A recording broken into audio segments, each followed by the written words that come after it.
এই দেশটা আমাদের। আমরা কার দিকে চেয়ে থাকব? আমাদেরকে দেশের কল্যাণে কাজ করতে হবে।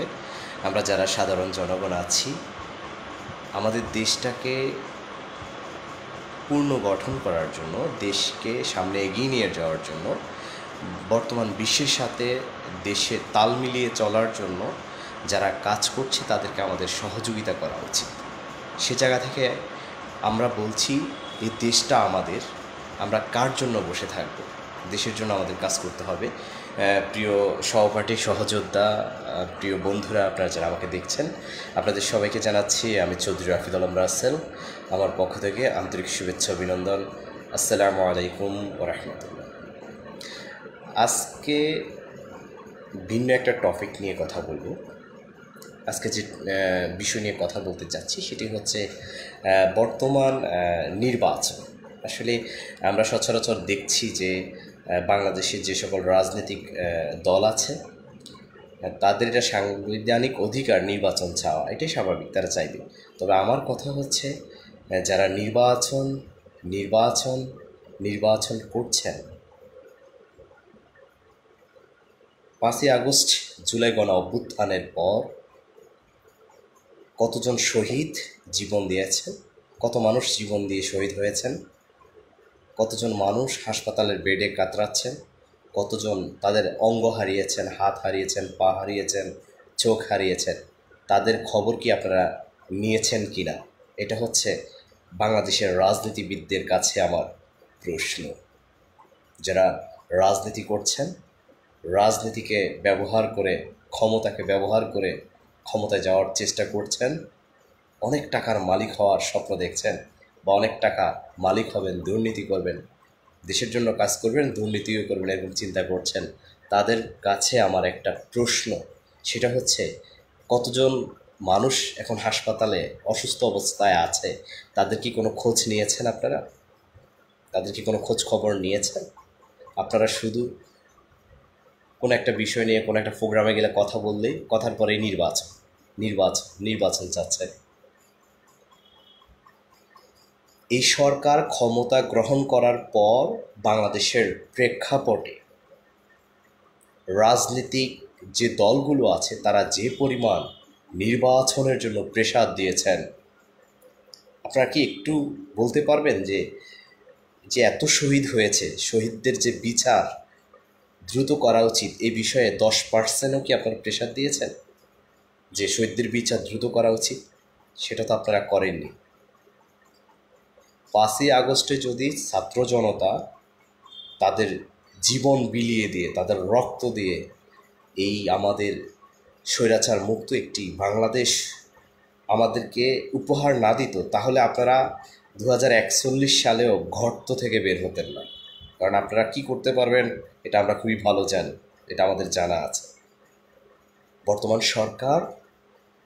বর্তমান অন্তর্বর্তীকালীন সরকার বাংলাদেশকে, একটি তলাবিহীন বাংলাদেশকে, একটি অর্থনৈতিক ভঙ্গুর বাংলাদেশকে কোন পর্যায়ে নিয়ে গেছে, সাধারণ জনগণ হিসেবে আমি সেটা উপলব্ধি করতে পেরেছি। গত 15 বছর দ্রব্যমূল্যের দাম, নিত্য প্রয়োজনীয় জিনিসের দাম যে পরিমাণ লাগাম ছাড়া ছিল, সাধারণ খেটে খাওয়া মানুষ খুবই অতিষ্ঠ হয়ে গেছে। সেই জায়গা থেকে অন্তর্বর্তীকালীন সরকার ক্ষমতা গ্রহণ করার পর থেকে আজকের এখন পর্যন্ত বাজার শিথিল অবস্থায় আছে, দ্রব্যমূল্য মানুষের নাগালের মধ্যে রয়েছে। সাধারণ খেটে খাওয়া মানুষ, দিনমজুর, লেবার, ভ্যান চালক, ট্রাক চালক, রিক্সা ড্রাইভার, তারা দুবেলা দুমুঠো শান্তিতে খেয়ে বেঁচে থাকতে পেরেছে। এটা কি আপনাদের সহ্য হচ্ছে না? বাংলাদেশ যে ঋণ আছে, বৈদেশিক যে ঋণগুলো আছে, সেগুলো পরিশোধ করার চেষ্টা করছে, এবং বাংলাদেশে বাইরের যে কোম্পানিগুলো আছে সেগুলো ইনভেস্টমেন্ট করার জন্য বাংলাদেশে এসেছে। এটা কি আপনাদের সহ্য হচ্ছে না? আজকে একটা কথাই স্পষ্ট আপনাদেরকে বলে দিতে চাই, দেশপ্রেম আমাদের সকলের থাকা উচিত। দলের জন্য অন্ধ হয়ে যাবেন না। আপনি কোন দল করেন, কোন মত, কোন আদর্শ লালন করেন, সেটা মুখ্য বিষয় না। দেশের স্বার্থে, দেশের সার্বভৌমত্ব রক্ষার স্বার্থে, দেশের কল্যাণের স্বার্থে আমাদের সকলকে একমত হওয়া উচিত। একটা কথা মনে রাখবেন, বাংলাদেশের প্রেক্ষাপটে, বাংলাদেশের কল্যাণের জন্য দলের চেয়ে দেশ বড়। তাই নির্বাচন নিয়ে যে পরিমাণ প্রেশার সরকারকে দিচ্ছেন, সরকার এই দেশকে পুনর্গঠন করে একটি অর্থনৈতিক সমৃদ্ধশীল দেশ হিসেবে গড়ে তোলার জন্য যা প্রাণ চেষ্টা করছে, আমাদের রাজনৈতিক দলের লোক এবং ব্যক্তিবর্গদের উচিত সরকারকে সহযোগিতা করা সর্বত্র। আর আপনারা শুধু নির্বাচন চাচ্ছেন, ন্যূনতম কি সংস্কার হয়েছে? প্রত্যেকটা সেক্টরে, প্রশাসন থেকে শুরু করে একেবারে চতুর্থ শ্রেণী কর্মচারী পর্যন্ত, প্রথম শ্রেণী কর্মকর্তা থেকে শুরু করে একেবারে পিয়ন পর্যন্ত, গত 17 বছরের সব জায়গায় ফ্যাসিস্ট তাদের লোকজনকে পুনর্বাসন করেছেন। আপনি যদি সেই জায়গাগুলো সংস্কার না করে নির্বাচন দেন, আপনার এই নির্বাচন ফলপ্রসূ হবে না, গ্রহণযোগ্যতা হারাবে। কারণ আবার যদি নির্বাচন হয় সংস্কার ছাড়া, তাহলে এই দেশটি আবার অস্থিতিশীল হয়ে যাবে। প্রিয় সহকর্মী, সহযোদ্ধা, সহবন্ধুগণ, শ্রদ্ধেয় রাজনৈতিক দলের ব্যক্তিবর্গ, আপনাদের জ্ঞাতার্থে একটা বিষয় আবারও বলতে চাচ্ছি, সংস্কার ছাড়া কোনো নির্বাচন বাংলাদেশে দেওয়া উচিত হবে না। আমি একজন সাধারণ জনগণ হিসেবে মনে করি। সে জায়গা থেকে আমি বলতে চাই, ন্যূনতম সংস্কার না, পূর্ণাঙ্গ সংস্কার করে দেশের যে অস্থিতিশীল অবস্থা সবগুলোকে স্থিতিশীল অবস্থায় এনে তারপরে একটি গ্রহণযোগ্যতামূলক নির্বাচন দেওয়া হয়। এটা করতে যদি অন্তর্বর্তীকালীন সরকারের সময় লাগে, অন্তর্বর্তীকালীন সরকারকে সময় দেওয়া উচিত বলে বাংলাদেশের একজন ক্ষুদ্র নাগরিক হিসেবে আমি মনে করি।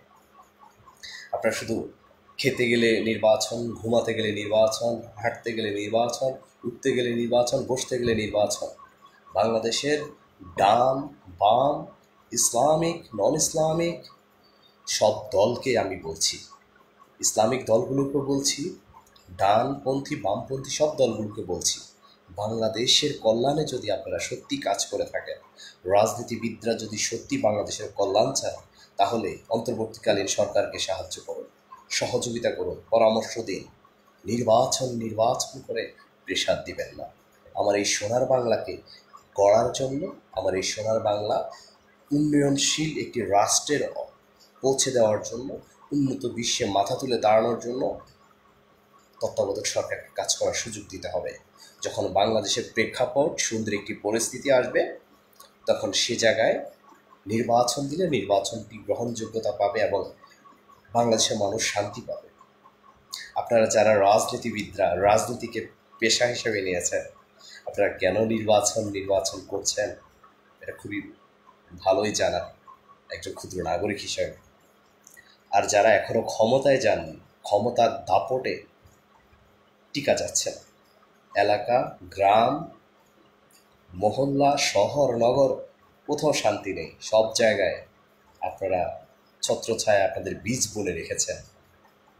রাজনীতি, আপনারা ক্ষমতায় আসার আগেই অবস্থা, আপনারা নির্বাচনে যদি ক্ষমতায় আসেন, তাহলে দেশের মানুষের কি অবস্থা হবে সেটা এখন প্রশ্ন। জনগণের জন্য রাজনীতি না রাজনীতির জন্য জনগণ, জনগণের আশার আলো কতটুকু প্রতিফলিত হবে আপনারা ক্ষমতায় আসলে, সেটাই জনগণ এখন হাড়ে হাড়ে টের পাচ্ছে। ফ্যাসিস্ট সরকারের আমলে গত 17 বছর দ্বারা এই দেশটাকে অস্থিতিশীল করে রেখেছে, যারা দেশের মানুষকে শান্তিতে থাকতে দেয়নি, ঘুমাতে দেয়নি, মামলা হামলা, জেল জুলুম, নির্যাতন, হাসপাতালের বেডে অসংখ্য মানুষ কাতরাচ্ছে, যারা অত্যাচার করছে সে সকল মানুষগুলো দেদারছে, ঘুরে বেড়াচ্ছে এলাকায়। কার ছত্রছায়া? যারা ক্ষমতায় আসার জন্য নির্বাচন করছেন, আপনাদের কিছু অসাধু নেতাকর্মী যারা এলাকায় আছে, তারা তাদেরকে প্রোটেকশন দিচ্ছেন, তারা তাদেরকে সেফটি দিচ্ছেন। এমনি সেফটি দিচ্ছেন না, টাকার বিনিময়ে সেফটি দিচ্ছেন। অসংখ্য প্রমাণ আছে। অসংখ্য প্রমাণ থাকার পরেও কেন দল থেকে তাদেরকে বহিষ্কার করা হচ্ছে না? যে নেতা গত 17 বছর ধরে আওয়ামী লীগের ছত্রছায়া ছিল, যে নেতা গত 17 বছর ধরে লেয়াজু মেনটেন করে আওয়ামী লীগের সকল সুযোগ সুবিধা নিয়েছে, টাকা কামিয়েছে, চাকরি নিয়েছে, ভালো অবস্থানে আছে, আজকে সেই নেতা ক্ষমতায় না আসার আগেই বড় রাঘব বোয়াল হয়ে গেছে। এত পরিমাণ টাকা কামাচ্ছে যেটার কোনো হিসাব নেই। আপনারা ক্ষমতায় আসার আগে যদি দেশের এই পরিস্থিতি হয়, জনগণের এই দুর্ভোগ হয়, ক্ষমতায় আসলে জানি কি হবে আল্লাহ সুবহানাহু ওয়া তাআলা ভালো জানেন। আমি সকল রাজনৈতিক দলকে উদ্দেশ্য করে বলছি, ইসলামিক রাজনৈতিক দল, নন ইসলামিক রাজনৈতিক দল, বামপন্থী ডানপন্থী, সবার উদ্দেশ্যে আমার একটি ক্ষুদ্র নাগরিক হিসাবে আমার একটি চাওয়া, এই সরকারকে একটু সহযোগিতা করুন। এই সরকারকে, এই দেশটাকে পুনর্গঠন করার জন্য একটি অর্থনৈতিক উন্নয়নশীল দেশ হিসেবে বিশ্ব দরবারে মাথা তুলে দাঁড়ানোর জন্য একটু সাহায্য করেন। আমার বিশ্বাস কেন